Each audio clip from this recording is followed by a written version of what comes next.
Bonjour à tous, je suis toujours Lodi Berserker, ou encore, comme vous voyez ici, ou encore Dylan Malone pour les plus intimes parmi vous, s'il y en a. Merci d'être là. Si vous n'êtes pas encore Berserkers, justement, n'oubliez pas de vous abonner ici en dessous de la vidéo, d'activer la cloche, tout ça, pour ne rien rater ces chaînes liées à la pop culture et donc fortement aux comics. Je vais juste refaire un recap après le petit générique que m'a fait Kevin du comptoir d'ici, notamment, que je remercie une nouvelle fois. Euh, le pitch un peu de tout ça et comment je me situe par rapport au film, en somme, pitch, rapport au film, et puis partie spoil. Je pense pas que la vidéo fera 10-15 minutes, peut-être 10, on verra bien. Il n'y a pas énormément à en dire, puisque beaucoup de confrères du Comics Game en ont beaucoup parlé, voire peut-être mieux que moi, hein, notamment Oz et d'autres. Donc voilà, pas hésiter à aller voir leur avis, notamment si vous en voulez d'autres. Et on démarre les gars.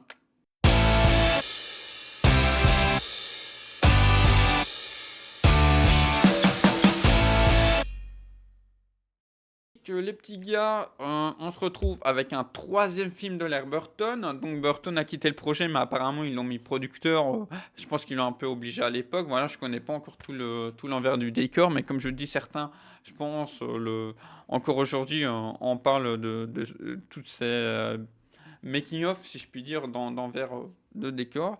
Au niveau de l'esthétique, malheureusement, c'est dit Burton à la production, mais on retrouve pas grand-chose de sa patte. À part plus ou moins dans les costumes, mais vraiment au niveau de la réalisation, c'est classique au possible. Le plan large pour situer la tour Wayne, même là ça a changé des films Burton, un peu rétro-futuriste, on voit qu'ils ont essayé de faire un truc qui sera plus ou moins dans la lignée par la suite de la série des années 90. C'est Val Kilmer aussi qui remplace donc Michael Keaton, donc Val Kilmer qui a l'air un peu plus petit ici, tout autant cependant bon acteur dramatique en tout cas pour ce qu'il a à faire ici. Et donc le pitch de base, c'est un peu, hein, je vous résume, donc c'est vraiment tout frais, hein, j'ai revu le film hier soir au moment où j'enregistre cette vidéo. C'est Double Face, Two-Face, joué par Tommy Lee Jones, donc il remplace ici Dee Williams qui, je sais plus son prénom, mais qui jouait Lando Calrissian notamment dans la trilogie originale Star Wars. Donc ouais, certains disaient en off, il me semble que c'est Tommy Lee Jones hein, sur ce film qui avait fait un peu chier et tout pour faire ce qu'il voulait. Au final, je trouve qu'il n'est pas aussi mis en avant que Val Kilmer ou encore Nigma. Voilà. Juste que oui, il a un côté un peu Joker, ça se voit quand même. C'est vrai que c'est un peu dérangeant parce que normalement, Double Face, il est plus gangster.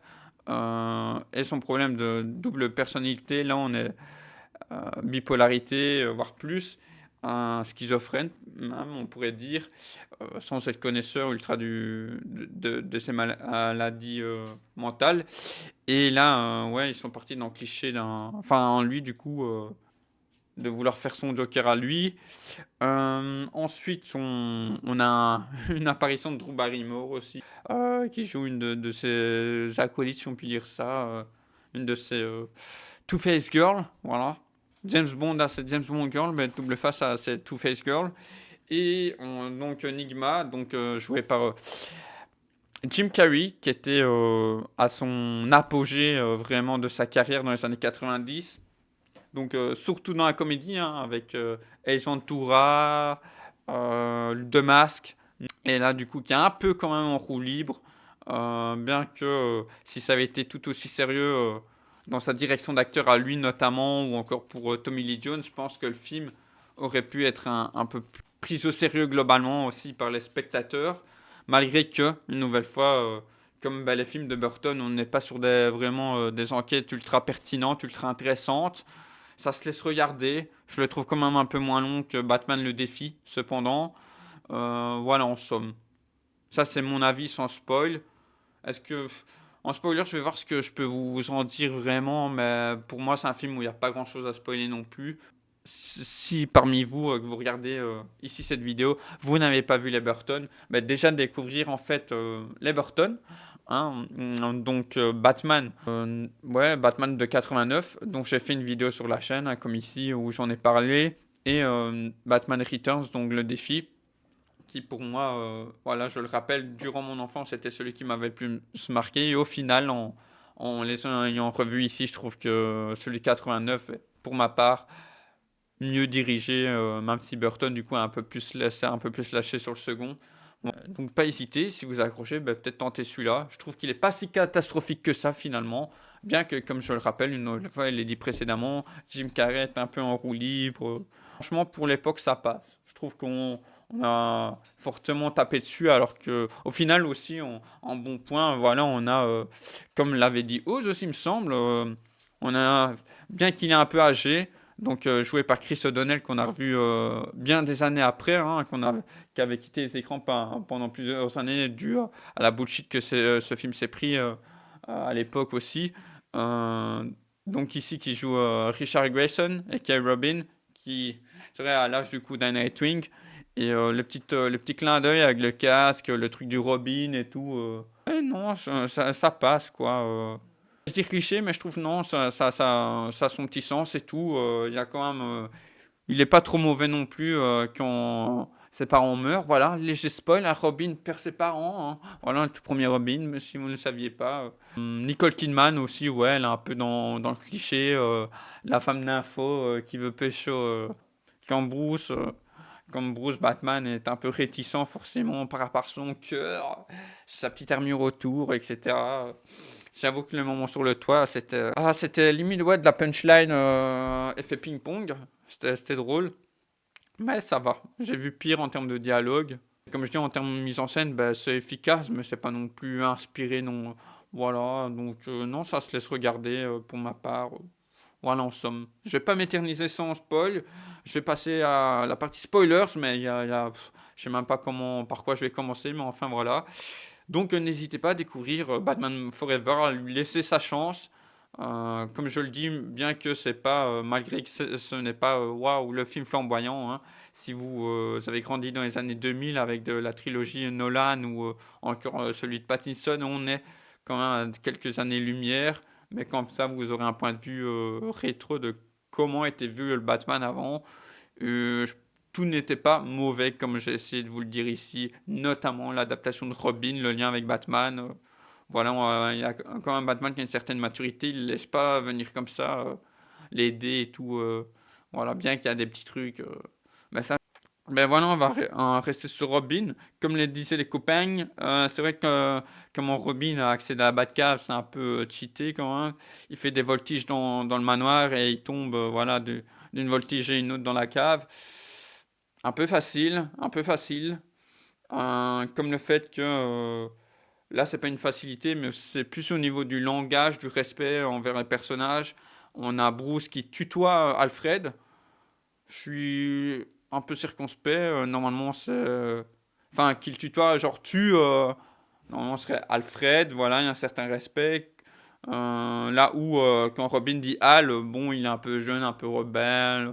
Ils jouent un peu cette carte-là. Pourquoi pas bien que j'ai du mal à voir.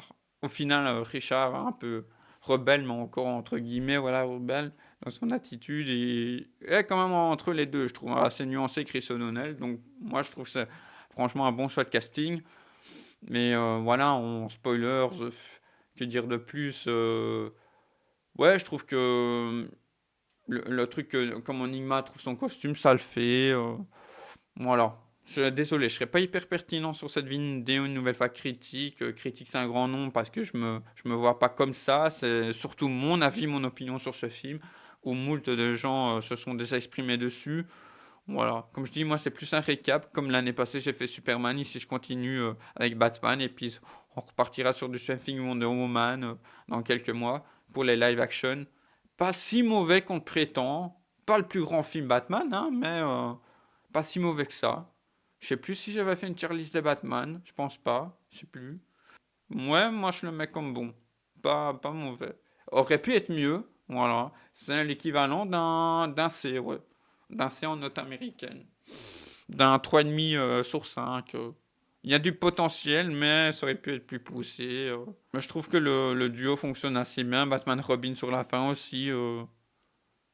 Puis ouais, moi j'aime bien cette petite ambiance avec les couleurs rétro, néon, enfin néon fluorescent là quand on dit qu'il, voilà, on voit déjà qu'il y a une petite plus-value vu que c'est très arrêté, très dans la défensif. On n'était pas encore sur un Batman très arts martiaux dans ces adaptations-là, il manquait ce côté chorégraphie de combat.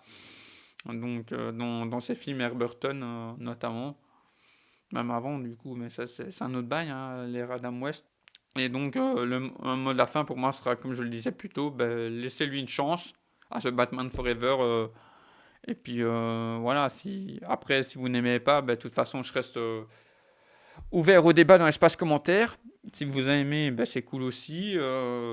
Voilà, j'attends votre avis. Ben, du coup, ici plus bas, n'hésitez pas, ou alors sur les réseaux sociaux.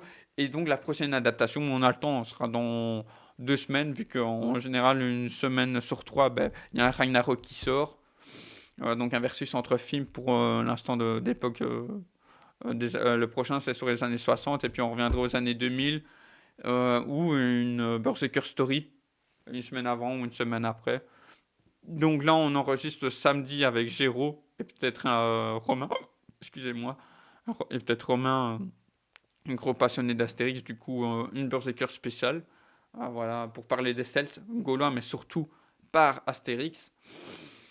Dans 3 semaines environ, du coup, vous aurez mon avis sur Batman et Robin. Où là, je pense que ça va faire un peu plus mal par contre. Avec Uma Thurman, Bane, Arnold Schwarzenegger. Ah ouais. Allez, moi je vous laisse. Et ben. Ouais, essayez de lire du Astérix ou l'anthologie Daredevil là, que j'ai. On sort l'univers d'ici petit à petit.